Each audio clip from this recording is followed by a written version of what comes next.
Welcome back दोस्तों मेरे YouTube channel सिखाने वाले पर।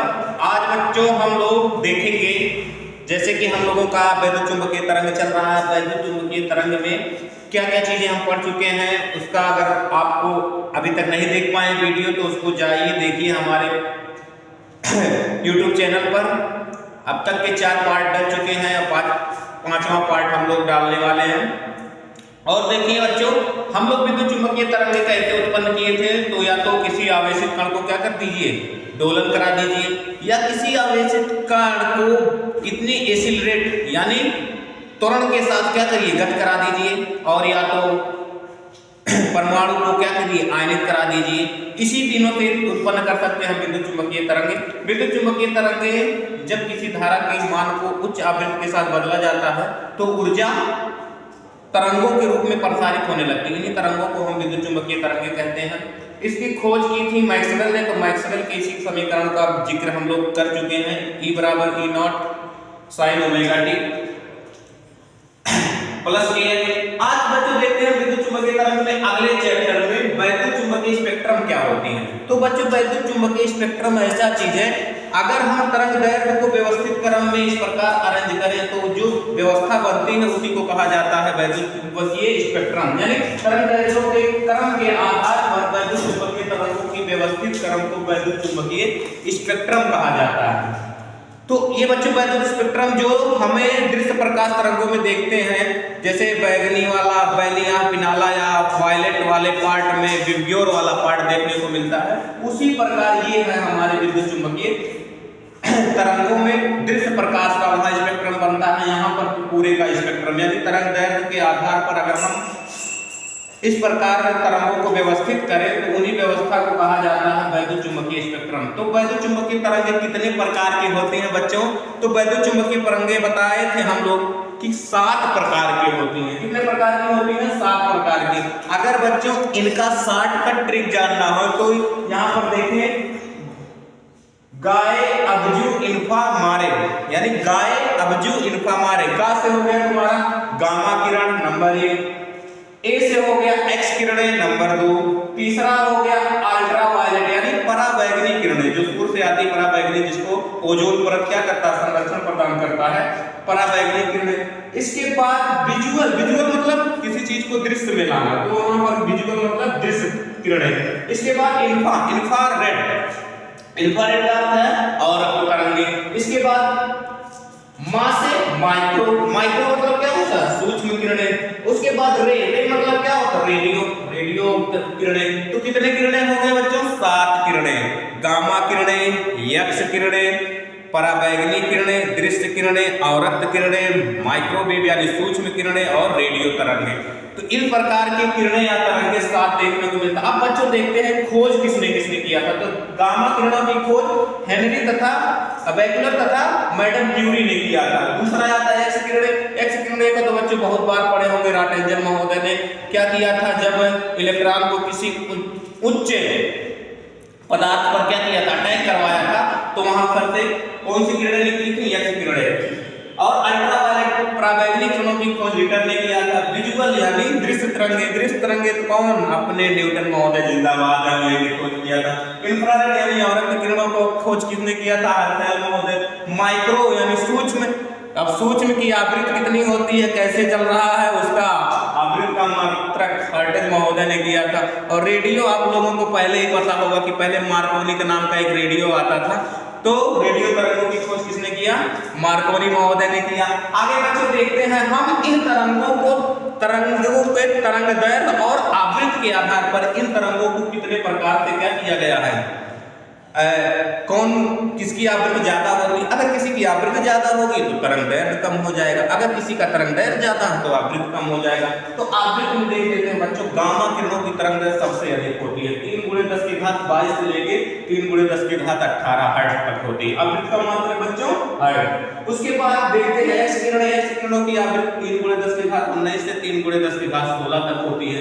इसके बाद हमारा पराबैंगनी किरणें, पराबैंगनी किरणों का 3 × 10⁻16 से 8 × 10⁻14 तक। फिर दृश्य 8 × 10⁻14 से 4 × 10⁻14 तक, यानी इन्हीं के बीच में रह जाती है। उसके बाद आता है इंफ्रारेड 4 गुणे 10 की घात 14 से 6 गुणे 10 की घात 10 हर्ट्ज तक होता है। और यहाँ 3 गुणे 10 की घात 11 से 1 गुणे 10 की घात 9 हर्ट्ज तक। और यहाँ पर 3 गुणे 10 की घात 9 से 3 गुणे 10 की घात 4 हर्ट्ज तक हमारी क्या होती है आवृत्ति। तो सबसे ज्यादा अगर आवृत्ति इधर बढ़ रही है बच्चों, अगर इधर आवृत्ति आ रहा है, आवृत्ति क्या बढ़ रहा है,